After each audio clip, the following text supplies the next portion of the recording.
வணக்கம் மக்களே. ரேஷன் அட்டைதாரர்கள் பயன்பெறும் வகையில் 4 முக்கியமான அறிவிப்புகளை அரசு இப்போ அதிரடியாக வெளியிட்டிருக்காங்க. அது என்னென்ன புதிய மாற்றங்கள் அப்படின்றது தான் இந்த வீடியோ முழுக்க பார்க்க போகிறோம். ஸோ வீடியோவை கொஞ்சம் கூட ஸ்கிப் பண்ணாமல் முழுமையாக பாருங்கள். இப்போதான் என்ன சொல்கிறோம் அப்படிங்கிறது தெளிவாக புரியும். அண்ட் கடைசியில் மகளிர் உரிமை தொகை குறித்த அப்டேட்டும் வெளியாயிருக்கு. அதையும் சொல்கிறேன். இப்போ வாங்க வீடியோக்குள்ளே போயிடலாம். முதல் அறிவிப்பா, மத்திய அரசு மற்றும் உணவு வழங்கல் துறை தற்போது ரேஷன் கார்டுகளுக்கான உணவுப் பொருட்கள் வழங்கும் முறையில் ஒரு முக்கியமான மாற்றத்தை கொண்டு வந்திருக்காங்க. குறிப்பா NPHH, PHH, AAY ரேஷன் அட்டைதாரர்களுக்கு அரிசியோட அளவை குறைச்சு கோதுமை மற்றும் கோதுமை மாவு அளவை அதிகரிச்சிருக்காங்க.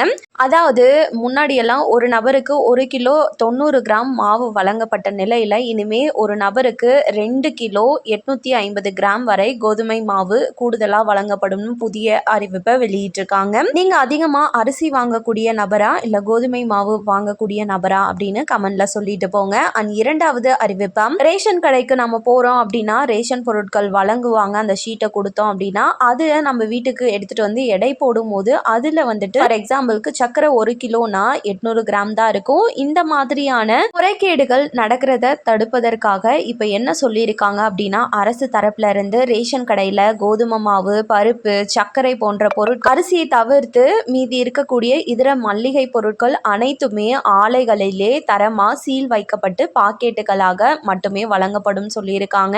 இதனால இனிமே கடையில எடை குறைப்பு அப்படின்ற ஒன்று நம்ம பார்க்கவே முடியாது அப்படின்னும், லைன்ல நாம கால் கடுக்க நிற்கவும் தேவையில்லை அப்படின்ற ஒரு சூப்பரான அறிவிப்பும் வெளியாயிருக்கு. இந்த அறிவு பற்றி நீங்க என்ன நினைக்கிறீங்க அப்படின்னு கமெண்ட்ல சொல்லுங்க. இது மட்டும் இல்லாம அரசு கிடங்குகள்ல கோதுமை அதிகமா கொடுக்க போறதுனால கொள்முதல் மிக தீவிரமா நடந்து வந்துட்டு இருக்கு. இதனால ஜூன் மாதம் வரையிலான காலத்திற்கு மத்திய கையிருப்பில் இருந்த அரிசி மற்றும் கோதுமையை முன்கூட்டியே எடுத்து பயனாளிகளுக்கு விநியோகிக்க மாநில அரசுகளுக்கு உத்தரவிட்டிருக்காங்க. இதன் மூலமா தகுதியுள்ள ரேஷன் அட்டைதாரர்களுக்கு 3 மாதங்களுக்கான கோதுமை மற்றும் உணவு தானியங்கள் முன்கூட்டியே வழங்க இருக்கிறதாகவும் தகவல் வெளியாயிருக்கு. ரொம்ப ரொம்ப முக்கியமான விஷயம் என்னன்னா, நம்ம ரேஷன் அட்டைதாரர்கள் நிறைய பேர் இன்னுமே ரேஷன் அட்டையில இருக்கக்கூடிய தனித்தனி நபரும் பயோமெட்ரிக் ஆதார் இகேஒய்சியை அப்டேட் பண்ணணும் அப்படின்றது ஆல்ரெடி சொல்லியிருந்தது தான். ஆனா இப்போ வரையும் நிறைய மக்கள் அதை பண்ணாமையே இருக்கீங்க. ஜூன் 30 தான் கடைசி தேதி. அதுக்குள்ள பண்ணாம போயிட்டீங்க அப்படின்னா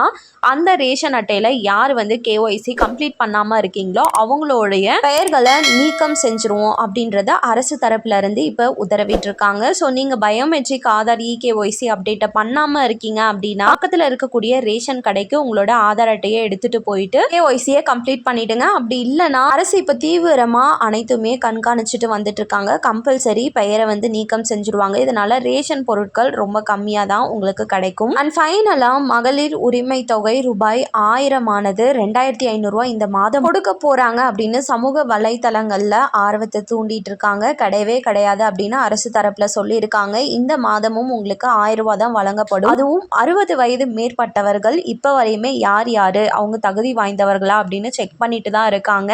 ஒன்ஸ் அந்த 60 வயது மேற்பட்டவர்களை OAPக்கு மாற்றின பிறகுதான் 1500 ரூபாய் அப்படின்றத அவங்களுக்கும் நமக்கு 2500 ரூபாய் எப்ப கொடுப்பாங்க அப்படின்ற அறிவிப்பும் அன்னைக்கே வெளியாகும் அப்படின்னு சொல்லப்படுது. இந்த மாதம் யாரோட பெயர்லாம் நீங்க தகுதி வாய்ந்தவர்கள் இல்லைன்னு வந்துச்சோ அவங்க மறுபடியும் விண்ணப்பம் பண்ணி இருந்தீங்க அப்படின்னா உங்களுக்கும் கிடைக்கிறதுக்கான வாய்ப்புகள் இருக்கு. போன மாதம் நிறைய பேர் கிடைச்சிருந்தது.